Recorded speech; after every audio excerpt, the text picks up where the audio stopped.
Preciso falar agora sobre o Cruzeiro que não conseguiu avançar para a compra de João Vitor, zagueiro de 26 anos de idade que pertence ao Vasco. Proposta do Cruzeiro foi de 6 milhões e meio de euros. E o Vasco já disse que por essas cifras não há negócio. A justificativa Cruz Maltina diz respeito a uma dívida que o clube tem com o próprio Benfica, de quem o João Vitor foi comprado. O Vasco deve hoje exatamente 6 milhões e meio de euros para o Benfica. Mas se aceitar essa proposta do Cruzeiro de 6 milhões e meio, o Vasco logo de cara já perde 30% do valor. Esse valor seria repassado para o Benfica, que é dono de um percentual equivalente a 30%. Tem também mais ou menos 10% de comissão. Ou seja, se o Vasco faz esse negócio com o Cruzeiro, sobrariam para o Vasco apenas 3 milhões e 900 mil euros ou 23 milhões de reais. Sendo que o Vasco ainda tem uma dívida de 6 milhões e meio de euros com o clube português. Diante desse cenário, ou o Cruzeiro aumenta consideravelmente a proposta, ou não vai haver acordo. Só para lembrar que o João Vitor arranjou confusão com torcedores do Vasco na última segunda-feira, depois do empate em 0-0 contra o Sampaio Corrêa, entre dirigentes do Vasco. Essa atitude foi uma demonstração de que o João Vitor vai tentar forçar a barra para deixar o clube. A saideira em relação ao Cruz Maltino, o Vasco tem outro motivo para não vender o João Vitor, a menos que seja por uma proposta estratosférica.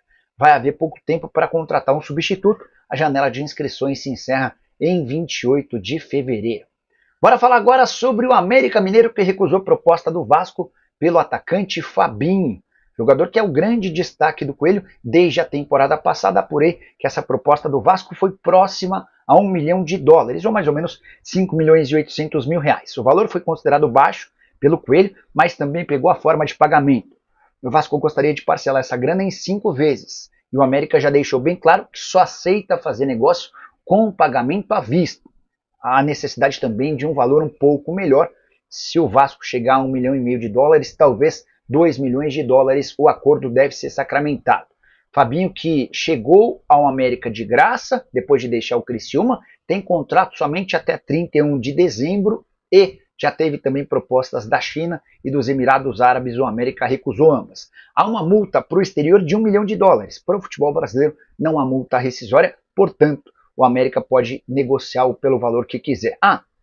Só para completar, Fabinho, que disputou 6 partidas na atual temporada com 2 gols e 2 assistências, os 2 gols nos clássicos contra Cruzeiro e Atlético.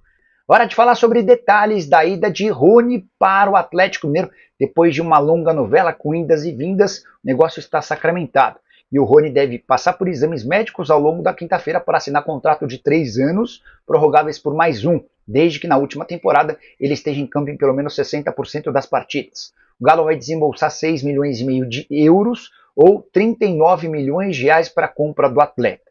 E dá para dizer que o Rony custará caro de forma mensal para o Atlético. É que o salário dele será de 1.300.000 por mês, só que o Rony também tem direito a um percentual da negociação. São 15 milhões de reais que serão distribuídos ao longo dos 3 anos de contrato. Ou seja, além de 1.300.000 de salário, ele ainda embolsa mais 384 mil como pagamento desse percentual. Dá para dizer que o Rony vai ganhar perto de 1.700.000 reais por mês. A comissão do negócio vai gerar na casa dos 8%. O Vasco continua no mercado de transferências para finalmente conseguir reforçar o seu setor ofensivo. A prioridade da diretoria, claro, são os lados do campo, mas não vem conseguindo sucesso em suas investidas. Bruma e Brian Rodrigues recusaram, enquanto Rony, que estava próximo, foi para o Atlético Mineiro. Mas a busca continua e, apesar da mira estar para os lados do campo, um jogador de área não está descartado. Por isso, segundo o jornalista Carlos Mion, o Vasco fez uma consulta ao atacante Daverson, do Galo, nos últimos dias. Sem nenhuma proposta oficial, Vitória e Ceará também procuraram o clube mineiro. Daverson tem uma bonita história junto ao Vasco da Gama, mesmo nunca tendo jogado no clube. O jogador participou do futsal do clube quando menor, mas seguiu outros rumos na carreira. Diversas vezes ao longo dos anos, o atacante revelou que é vascaíno e que o maior desejo da sua carreira é jogar no seu time do coração algum dia. Esse pode ser o momento. O Barcelona está pronto para avançar na contratação de Ryan, jovem promessa do Vasco da Gama. Segundo o jornalista Ekren Konur, o clube espanhol acompanha a evolução do atacante há anos e pretende aproveitá-lo sem custos, já que seu contrato com o Gigante da Colina termina no final de 2025. Com isso, Ryan poderá assinar um pré-contrato em breve e deixar o Vasco de graça. O interesse do Barcelona não é recente. Deco, ex-jogador e atual diretor do clube, já havia indicado a contratação do garoto quando ele tinha apenas 16 anos. Agora, com 18, ele pode estar próximo de dar um grande passo rumo ao futebol europeu. Os números de Ryan, do Vasco. Ryan é uma das maiores promessas da base vascaína e acumula bons números desde as categorias inferiores. Sua velocidade, habilidade num contra um e faro de gol chamaram a atenção de grandes clubes, incluindo Barcelona. No time profissional do Vasco, Ryan já mostrou potencial, e sua saída sem custos representaria um duro golpe para o clube, que poderia perder uma joia sem qualquer compensação financeira. A torcida cruzmaltina agora aguarda para ver como a diretoria lidará com a situação e se conseguirá garantir a permanência do atacante ou, ao menos, uma negociação vantajosa. O Vasco chegou ao limite para tentar vencer a concorrência contra o Atlético e contratar o atacante Rony, do Palmeiras. No entanto, o time paulista não abriu conversas com o cruzmaltino por já ter dado a palavra para os mineiros. O entendimento da diretoria é que não seria feito loucura na negociação para a compra dos direitos, mas o salário seria de alto nível. Em 2 semanas, a postura do Vasco em relação a Rony mudou. Inicialmente, a direção acreditava que era possível encontrar jogadores que chegassem para jogar pelos lados do campo e com status. Mas depois de perder Bruma para o Benfica, o alerta foi ligado, principalmente pelas dificuldades financeiras. A cúpula de futebol não trata o assunto com desespero, mas entende que está acabando o tempo, já que a janela de transferências fecha no dia 28. Nomes de Benjamin Garré e Lloyd Augusto seguem em negociação, mas a diretoria quer um jogador de impacto. Rony ainda chegaria para ocupar 2 lacunas no ataque. Além de atuar pelos lados, o jogador é muito utilizado por Abel Ferreira como falso 9. Com isso, ele poderia ser uma opção tática para Pablo Vegetti. O jogador e seu empresário gostaram muito da oferta do Vasco, que foi maior que a do Galo. O Atlético não entrou em leilão e manteve na mesa a mesma proposta. O Palmeiras entendeu que o acerto com os mineiros era válido. O presidente Pedrinho foi quem conduziu diretamente a negociação com os agentes do atleta. Apesar da boa relação com Leila Pereira, presidente do Palmeiras, o mandatário cruzmaltino ouviu do Verdão que o negócio não avançaria devido às negociações em prazo de finalização com o Atlético. Sem Rony, o Vasco vai traçar o mesmo plano para um novo nome de impacto para o ataque. A diretoria quer um jogador que seja uma prateleira acima das apostas. Por enquanto, a carência no ataque segue tirando o sono da torcida vascaína. O Vasco da Gama enfrenta o Flamengo neste sábado, às 21h45, no Maracanã, pela 10 graus rodada do Campeonato Carioca. O jogo é extremamente importante para o cruzmaltino, que precisa de um resultado positivo para continuar na briga por uma vaga nas semifinais da competição, mesmo depois de sucessivos tropeços nas últimas rodadas. Para a partida, o Vasco ainda não deve ter o retorno do meio-campista Felipe Coutinho.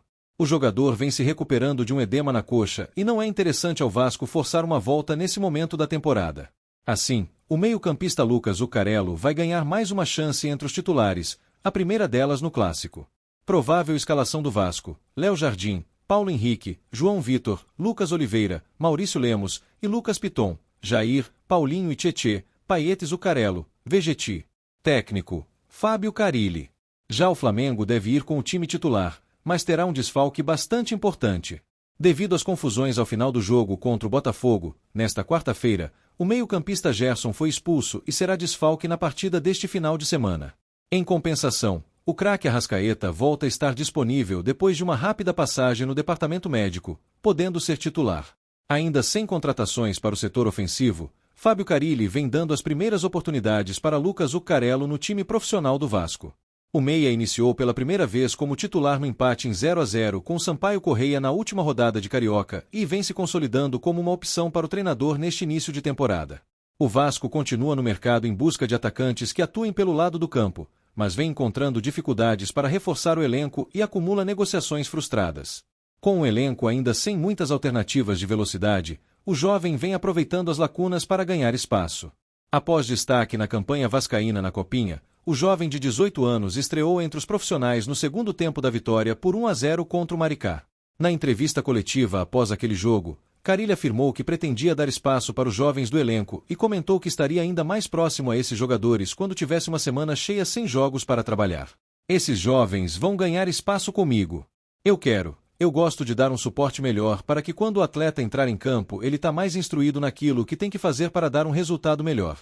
Então vou ter muito cuidado nesse início. Eu não estou conseguindo trabalhar jogo em cima de jogo, Mas daqui um pouquinho a gente vai ter uma semana aberta. Vou estar mais perto desses jovens que estão vindo comigo aí, afirmou o técnico. Desde a estreia contra o Maricá, o jovem acumula 108 minutos em campo e foi relacionado para todas as partidas do Vasco. Entrou em campo no fim do duelo contra o Volta Redonda, ficou no banco de reservas contra o Fluminense e foi titular contra o Sampaio Corrêa. Na próxima partida, o jovem poderá fazer seu primeiro jogo como profissional no Maracanã em um clássico. O Vasco enfrenta o Flamengo neste sábado, às 21h45, em jogo válido pela 10ª rodada da Taça Guanabara. O Vasco tem negociações em andamento pela contratação do atacante Fabinho, destaque do América Mineiro neste início de temporada. A primeira oferta do Cruz Maltino não teve um retorno positivo. Os valores apresentados não agradaram ao clube mineiro. Agora, o Vasco planeja uma nova investida e deve melhorar as condições para tentar fechar com um jogador de 25 anos. Ele tem vínculo até o final de 2025 e a partir do meio do ano já poderá assinar um pré-contrato. Após o empate por 0-0 com o Aimorés, no Independência, nesta quarta-feira, 12, Fred Cascardo, diretor do América Mineiro, comentou sobre o interesse do Vasco em Fabinho. Nós recebemos, sim, a proposta do Vasco. E já foi comunicado ao diretor executivo do Vasco que com as condições e o valor apresentado, o América não tem interesse em negociar. Eu conversei com ele hoje à tarde. O Marcelo Santana, dirigente do Vasco, é um grande amigo, nós estudamos juntos na CBF, e já foi comunicado a ele que o América não tem interesse. Fred Cascardo. Destaque do Coelho na Série B de 2024. Fabinho tem 2 gols e 2 assistências em 6 jogos nesta temporada. Ele atua pela ponta direita, mas já fez o lado esquerdo e também a função de segundo atacante. O jogador foi revelado pelo São Paulo. Não é possível, de negócio da China para um prejuízo de 17 milhões de reais por erro das 777 partners. O Vasco da Gama deve entregar ao torcedor mais um episódio de péssimos negócios. Dessa vez envolvendo um jogador que pouco jogou no clube, mas deixou uma enorme dívida pela sua compra. Trata-se de Cleiton Silva, jogador que chegou ao Gigante da Colina no ano passado vindo do Casa Pia, pelo valor de 18 milhões de euros. Pelo menos, apesar do péssimo desempenho do atacante em São Januário, o Vasco conseguiu recuperar o dinheiro investido, vendendo por 3 milhões ao Rio Ave, de Portugal. Acontece que por conta da boa fase vivida pelo atacante em solo europeu, o Rio Ave irá agora revender o jogador a um gigante do país, o Benfica, por simplesmente o dobro do valor, cerca de 6 milhões de euros. Os torcedores nas redes sociais mais uma vez ficaram revoltados com mais uma negociação ruim do Vasco, mas no fim das contas o clube não sai lesado da negociação, já que recuperou integralmente o valor investido por Cleiton. O jogador teve uma passagem discreta pelo Vasco e saiu sem nenhuma boa atuação, também sem balançar as redes nenhuma vez em pouquíssimos jogos disputados.